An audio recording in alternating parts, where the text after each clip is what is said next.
To buy MetaTrader 5, you first need to understand what MetaTrader 5 is. It is a popular trading platform used for online trading in the financial markets. The platform is not bought but rather downloaded for free from the official MetaQuotes website or through a broker that supports MetaTrader 5.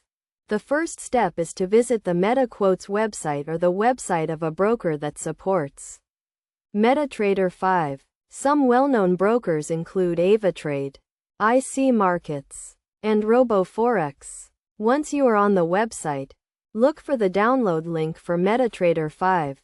The download link is usually found on the homepage or under the Trading Platforms section. After clicking the download link, you will be redirected to a page where you can download the MetaTrader 5 platform. The download process is straightforward and should only take a few minutes. Once the download is complete, you can install the platform on your computer. To install MetaTrader 5, run the installer and follow the prompts. The installation process is easy to follow and should not take more than a few minutes. Once the installation is complete, you can launch the MetaTrader 5 platform.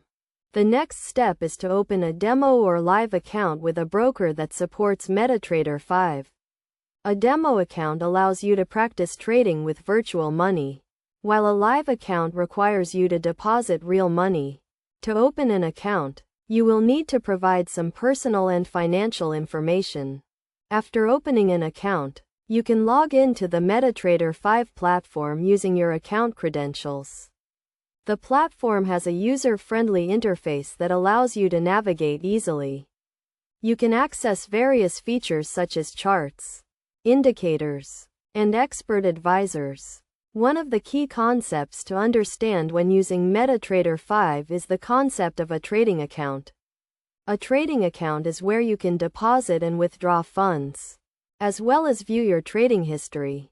You can also use the platform to set stop loss and take profit levels, as well as to place trades. In terms of best practices, it is essential to use a reputable broker and to always use a demo account before trading with real money. You should also keep your account credentials secure and never share them with anyone. Additionally, you should always use two-factor authentication to add an extra layer of security to your account. Overall, buying MetaTrader 5 is not a complex process. By following these steps and best practices, you can easily download, install, and start using the MetaTrader 5 platform. Remember to always use a reputable broker and to practice trading with a demo account before trading with real money.